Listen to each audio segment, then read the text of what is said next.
Hamas ने भी जंग का प्रचंड आरंभ कर दिया है। हमास ने एक वीडियो जारी किया है और इस वीडियो में दिखाया गया है कि कैसे उसने अपने एंटी टैंक मिसाइल को लॉन्च करके इजराइल के 3 मरकावा टैंक उड़ा दिए हैं।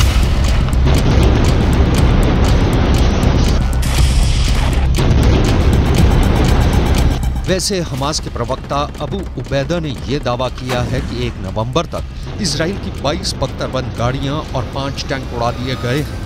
आखिर गाजा के अंदर इजराइल की फोर्स के रास्ते में कौन कौन चट्टान बनकर खड़ा है?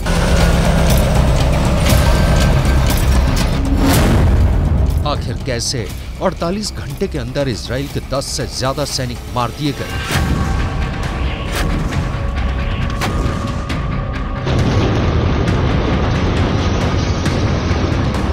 हमास के गुरिल्ला युद्ध की ये पूरी खतरनाक स्ट्रैटेजी हम आपको दिखाने वाले हैं, लेकिन सबसे पहले हमास के ही वीडियो का विश्लेषण करेंगे।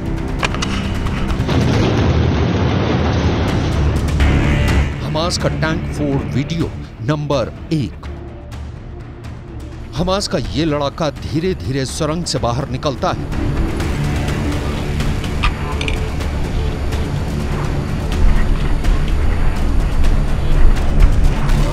गौर करने वाली बात यह है कि यह सुरंग ऐसी झाड़ियों के पास खुलती है जिनको दूर से देख पाना बहुत मुश्किल है। कुछ सेकंड बाद वो तस्वीर सामने आती है जब सुरंग से हमास का लड़ाका और उसका टैंक फोड़ने वाला हथियार एक ही फ्रेम में एक साथ साफ नजर आते हैं और बहुत ही आराम से बेहद नजदीक मौजूद इजराइल के टैंक को निशाना बनाने में हमास कामयाब हो जाता है।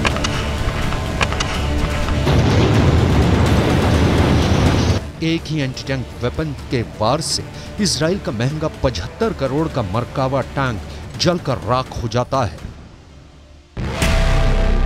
हमास का टैंक फोड़ वीडियो नंबर 2। एक झाड़ी और झरमुट के पास ही सामने की तरफ इजराइल का टैंक नजर आता है। घात लगाकर टैंक पर हमला होता है।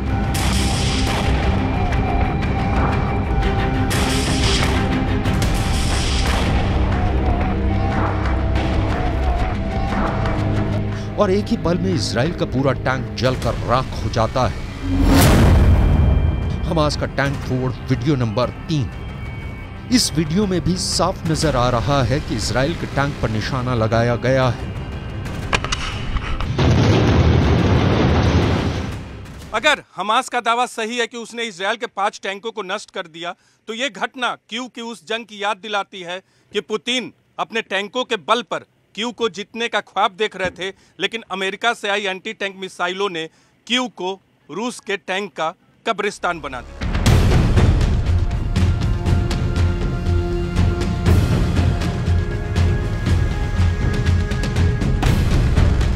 फिलहाल हालात ये है कि अब इजराइल को एक बार फिर से ये बात गंभीरतापूर्वक सोचनी पड़ेगी कि आखिर गाजा के अंदर घुसने का उसका फैसला कितना सही था, क्योंकि लंबी घेराबंदी करके भी पहले हमास के संसाधनों को खत्म किया जा सकता था। गाजा पट्टी के अंदर उन्हीं इमारतों का मलबा इजराइल के लिए बड़ी चुनौती बन गया है, जिसे इजराइल की एयरफोर्स ने ही तैयार किया है।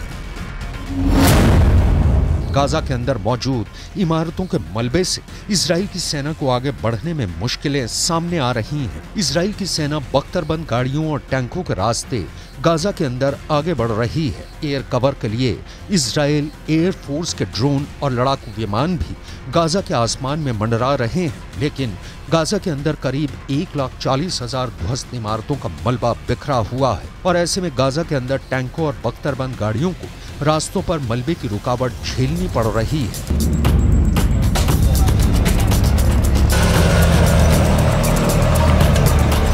इस मलबे को हटाए बिना इजराइल की आर्मी आगे नहीं बढ़ सकती है, लेकिन इसी मलबे को साफ करने के चक्कर में इजराइल की आर्मी फंस रही है और उसको हमास के हमले झेलने पड़ रहे हैं। इजराइल के अखबार टाइम्स ऑफ इजराइल की खबर के मुताबिक जब से ग्राउंड ऑपरेशन शुरू हुआ है, 1 नवंबर तक इजराइल के 17 सैनिक मारे जा चुके हैं। इजराइल के रक्षा मंत्री योव गैलेंट ने इस पर बयान दिया है कि गाजा में हमास आतंकवादियों के खिलाफ चल रही लड़ाई में इजराइल डिफेंस फोर्स के सैनिकों की मौत एक कठिन और दर्दनाक झटका है। हमारे दिल और हमारे विचार उनके प्रिय परिवारों के साथ हैं।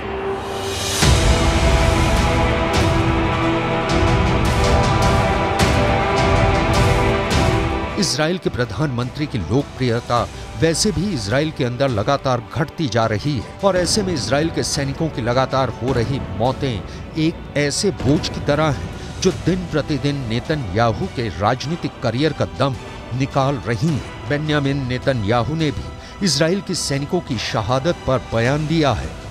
אנחנו במלחמה קשה. זאת תהיה גם מלחמה ארוכה. יש לנו בה הישגים חשובים, אבל גם אבדות כואבות. אנחנו יודעים, כל חייל שלנו הוא עולם ומלואו. ואני אומר למשפחות היקרות, עם ישראל כולו איתכם בשעת יגונכם הכבד, הקשה מנשוא. אנחנו מחבקים אתכם מעומק ליבנו. חיילינו נפלו במלחמה שאין צודקת ממנה, המלחמה על הבית. ואני מבטיח לכם ולכל אזרחי ישראל, אנחנו נמשיך עד שנמלא את המשימה.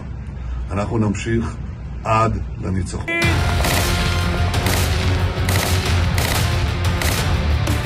दरअसल इतने सैनिकों की 48 घंटों में मौत होना पूरे इजराइल के लिए एक बहुत बड़ा सदमा था और इसलिए इजराइल डिफेंस फोर्स ने पूरी ताकत से इसका बदला लिया। इजराइल एयर फोर्स और शिन बेत के पास इस बात की पूरी जानकारी थी कि आखिर इजराइल के इन सैनिकों को मारने वाला मास्टरमाइंड और हमास को युद्ध के निर्देश देने वाला कमांडर कहां पर छिपा है और इसलिए हमले के लिए जिम्मेदार इब्राहिम बियारी को सीधे टारगेट पर लिया गया। शिन बेत को यह सूचना मिली थी कि हमलों का मास्टरमाइंड इब्राहिम बियारी जबालिया के शरणार्थी शिविर में ही अंडरग्राउंड काम कर रहा था। इसलिए इजराइल डिफेंस फोर्स ने ताबड़तोड़ जबालिया कैंप पर हमले शुरू किए, जिसमें 1000 किलोग्राम के 6 बम गिराए गए। यह हमला इतना बड़ा और घातक था कि जहां पर बम गिरे वहां पर कई मंजिला गहरे गड्ढे नजर आने लगे। इजराइल डिफेंस का दावा है कि जिस अंडरग्राउंड हेडक्वार्टर में इब्राहिम बियारी काम कर रहा था उसको भी तहस नहस और नेस्त नाबूद कर दिया गया है। अब इजराइल के निशाने पर हमास का एंटी टैंक दस्ता है। אנחנו איננו מעוניינים במלחמה נוספת, אבל אנחנו ערוכים בגבול הצפון, כוחות צה"ל ערוכים בהגנה חזקה, חיל האוויר מוכן לכל משימה. אחד המערכים שנפגעו באופן קשה אצל החמאס בשבועות האחרונים הוא מערך הנ"ט. פגענו בחלק ניכר ברוב המפקדים של המערך הזה. חיסלנו אתמול את מפקד מערך הנ"ט של הרצועה, מופיע כאן לפניכם.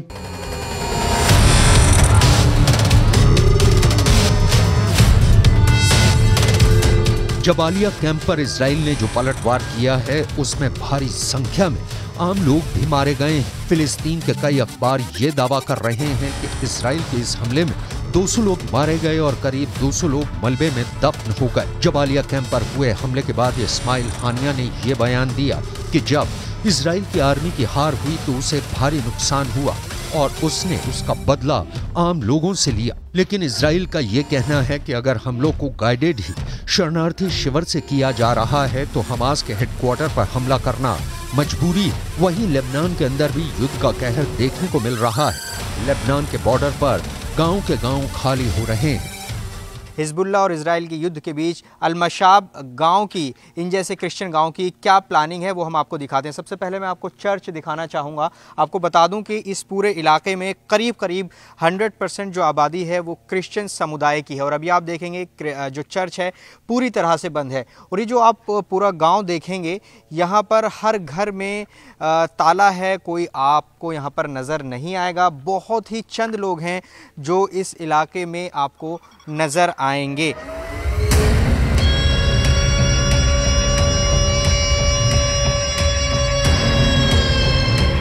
दूसरी तरफ हिजबुल्लाह लेबनान से एक बहुत बड़ा हमला लॉन्च करने की तैयारी कर रहा है, जो एक फुल स्केल वॉर भी हो सकता है, क्योंकि लेबनान में हिजबुल्लाह के सबसे बड़े नेता नसरल्लाह ने 7 अक्टूबर के बाद से अब तक इजराइल की जंग पर कोई भी भाषण नहीं दिया है। लेकिन अब शुक्रवार को हिजबुल्लाह के नेता युद्ध पर कोई बड़ा ऐलान कर सकते हैं। ऐसे में इजराइल के लिए मुश्किलें और ज्यादा बढ़ सकती हैं।